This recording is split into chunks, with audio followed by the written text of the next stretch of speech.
আমাদের আমাদের সহকর্মীরা তারা রাস্তা পরিচ্ছন্ন করছেন।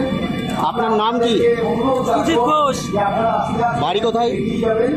গ্রাম শিমুলিয়া, পোস্ট নদিয়া শিমুলিয়া, গ্রাম পঞ্চায়েত মহেশপুর, চাপড়া ব্লকের অন্তর্গত। জেলা? জেলা নদিয়া জেলা থেকে, নদিয়া জেলা। আপনি কোন পার্টি করেন?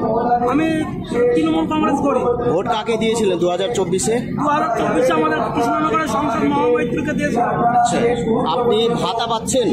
মানবিক ভাতা 1000 টাকা করে পাই। কিছু দাবি আছে মমতা ব্যানার্জির কাছে? আমি অভিষেক বন্দ্যোপাধ্যায়ের সঙ্গে এবং মমতা বন্দ্যোপাধ্যায়ের সঙ্গে দেখা করতে চাই। কেন? আমার পার্সোনাল, আমি ফিজিক্যাল যেহেতু হ্যান্ডিক্যাপ, আমার দিদি হচ্ছে মানবিক মুখ্যমন্ত্রী, দিদি হচ্ছে চাহিদা সম্পূর্ণ শিশুকে আমার যদি দেখে, আমি দীর্ঘদিনের তৃণমূল কংগ্রেস করি, আমি একটা যদি কর্মসংস্থানের ব্যবস্থা করে দেয়, দিদির সঙ্গে এর জন্য দেখা করতে চাই। আপনার কোয়ালিফিকেশন কত পড়াশোনা? আমি বিএ পাস।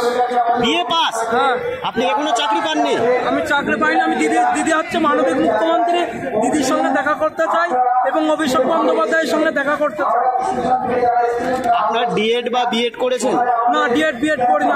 আমি আমার রাজনৈতিক 2011 সাল থেকে কৃষ্ণনগরে যিনি এমপি ছিল তাপস পাল, ওনার সঙ্গে আমার ভালো পরিচয় ছিল এবং তিনি ছিলেন এবং এমপি, উনি আমাকে ভালোবাসত এবং তাপস পাল যতদিন ছিল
ধন্যবাদ মমতা বন্দ্যোপাধ্যায়কে। আজকে তার বক্তব্যের মধ্য দিয়ে আমরা 2024 সালের 21শে জুলাই শহীদ স্মরণ সম্পন্ন করলাম। আপনাদের উদ্দেশ্যে বলব যে সভা যেমন শেষ হচ্ছে, আপনারা যারা মঞ্চে যারা আছেন সবাইকে অনুরোধ করবো যে যে স্টেশন থেকে এসছেন আপনারা সেই স্টেশনে চলে যাবেন। যারা কলকাতা স্টেশন থেকে এসছেন তারা চলে যাবেন শিয়ালদা স্টেশনে এবং সেখানে তাদের গাড়ির ব্যবস্থা আছে, তারা কলকাতা স্টেশনে পৌঁছে দেবে। আমি আপনাদের অনুরোধ করবো যে যেখানে এসছেন, যে যেখানে থেকে এসছেন সে সেখানে ফিরে যাবেন। আমাদের স্বেচ্ছাসেবকরা আছে, আপনাদের নির্বিঘ্নে আপনাদের বাসে তুলে দেবে। যারা বাসে করে এসছেন, যেখানে বাস রেখেছে সেখানে আমাদের স্বেচ্ছাসেবকরা আছে, প্রশাসন আছে, তারা নিশ্চিতভাবে আপনাকে নির্দিষ্ট বাসে তুলে দেবে। যারা হাওড়া স্টেশন থেকে এসছেন তাদেরকে অনুরোধ করব আপনারা ধীরে সুস্থে হাওড়া স্টেশনে চলে যান, সেখানে আপনার নির্ধারিত সময় অনুযায়ী যে রেলে আমাদের স্বেচ্ছাসেবকরা তুলে দেবেন। এবং যারা শিয়ালদা স্টেশন থেকে এসছেন তারা শিয়ালদা স্টেশনে চলে যাবেন। যারা কলকাতা স্টেশন থেকে এসছেন তাদেরকে অনুরোধ করব আপনারা শিয়ালদা স্টেশনে পৌঁছে যান। ধর্মতলা স্ট্রিট দিয়ে শিয়ালদা স্টেশনে পৌঁছলে আমাদের স্বেচ্ছাসেবকরা আপনাদের গাড়ি করে পৌঁছে দেবে কলকাতা স্টেশনে। যারা কলকাতা স্টেশন থেকে এসছেন তাদেরকে অনুরোধ করব কলকাতা স্টেশনে পৌঁছে দেওয়ার জন্য শিয়ালদাতে আমাদের বাস লেখা আছে, আমাদের স্বেচ্ছাসেবকরা আপনাদের তুলে দেবে। আমি খালি বলবো যারা হাওড়া স্টেশন থেকে এসছেন তারা নিজের জায়গায় চলে যাবে নির্ধারিত সময়, তারা স্টেশনে আমাদের স্বেচ্ছাসেবকরা আছেন তারা করে দেবেন। এবং যারা শিয়ালদা স্টেশনে আছেন, যারা কলকাতা স্টেশনে আছেন তাদের আমাদের স্বেচ্ছাসেবকরা নির্ধারিত গাড়িতে তুলে দেবেন।